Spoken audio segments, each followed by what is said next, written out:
Meu pai sempre estufava o peito e parecia crescer alguns centímetros quando entrava em lugares onde acreditava ser dono de algo. Naquela manhã, na vara de sucessões, ele parecia um gigante. As 3 casas de veraneio em Angra dos Reis são nossas, disse ele, com as mãos apoiadas confiantemente na borda da mesa. Nós cuidamos da manutenção por anos, pagamos o IPTU, as taxas de marina. Minha mãe queria que elas ficassem na família. A escolha das palavras foi calculada. Família. Nossas. Minha mãe assentiu ao lado dele, composta, solidária. Ela escolheu um terninho azul suave, acessível, mas digno. Eu estava sentado na mesa oposta com meu advogado e uma pasta fina que parecia insignificante comparada à pilha deles de jantares de Natal, pescarias e netos no pier ao pôr do sol. Eles trouxeram memórias. Eu trouxe papelada. As casas eram refúgios discretos. 3 propriedades à beira-mar compradas ao longo de uma década, reformadas aos poucos. Minha avó as chamava de seu porto seguro, tanto literal quanto financeiro. Ela confiava mais em tijolo e terra do que no mercado financeiro. Quando ela começou a estruturar o patrimônio, eu fui o único que apareceu consistentemente para as reuniões. Não porque eu era o favorito, mas porque eu escutava. Ela não queria que as propriedades fossem vendidas. Ela não queria que fossem divididas impulsivamente. E ela estava ciente, dolorosamente ciente, de como meus pais tratavam bens compartilhados como direitos adquiridos. Então, ela criou uma holding familiar com cláusulas restritivas e me nomeou administrador. Na época, meu pai riu. Burocracia. Ele disse: "Sua avó adora inventar papelada." Eu não o corrigi. Agora, ele estava peticionando ao tribunal para dissolver essa estrutura, argumentando que eu havia falhado em agir no melhor interesse da família.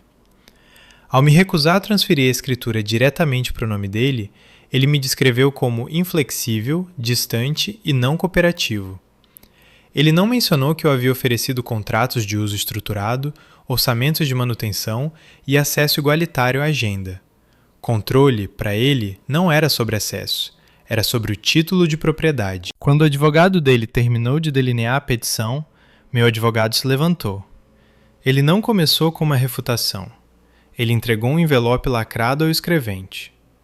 Vossa Excelência, gostaríamos que analisasse o documento D antes de decidir sobre a legitimidade do pleito. O juiz Dr. Medeiros, um senhor no final dos seus 60 anos, firme e sem pressa, ajeitou os óculos e abriu o envelope.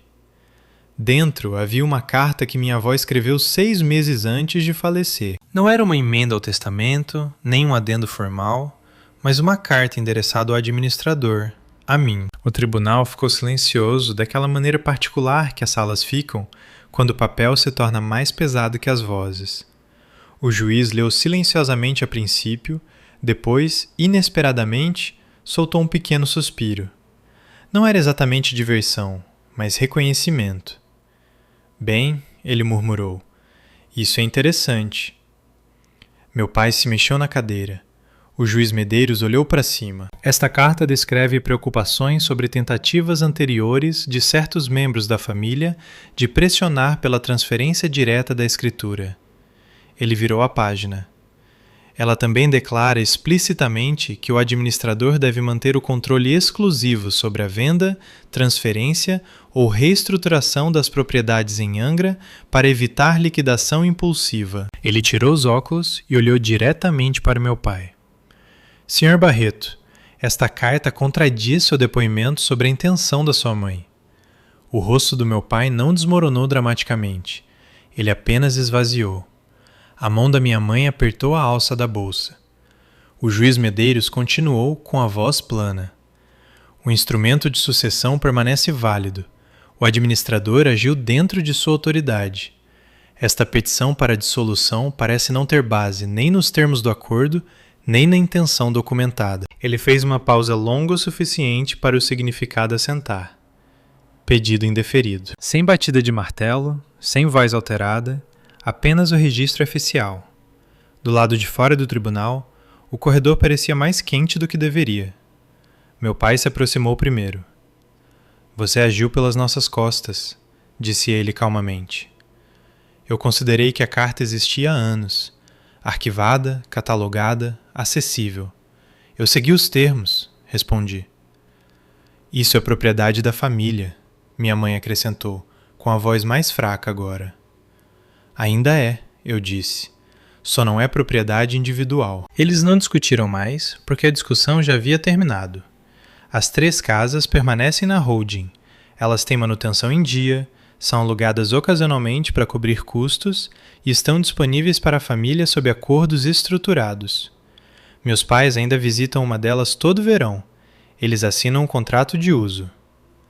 Agora, na primeira vez que meu pai me enviou o formulário assinado de volta, notei que a assinatura dele estava menor do que o habitual. Não me sinto vitorioso. Sinto-me preciso.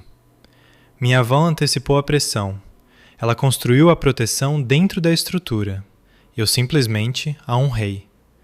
O que perturba meus pais não é que eles perderam a propriedade, é que eles perderam a presunção. Por anos, eles confundiram meu silêncio com rendição. Minha disposição em lidar com a logística discretamente como falta de poder. No tribunal, poder não exigia volume, exigia memória e documentação. Na próxima vez que visitei Angra, a maré estava baixa e constante. As casas estavam onde sempre estiveram, indiferentes à dinâmica do tribunal. Propriedade, aprendi, tem menos a ver com quem fala mais alto e mais com quem se prepara por mais tempo. Eu não destruí nada, eu apenas me recusei a entregar de bandeja. E às vezes, isso é o suficiente para fazer as pessoas empalidecerem. A verdadeira segurança não está na promessa, está no contrato. Se você também acredita que proteger o legado exige mais estratégia do que barulho, curta e compartilhe essa história.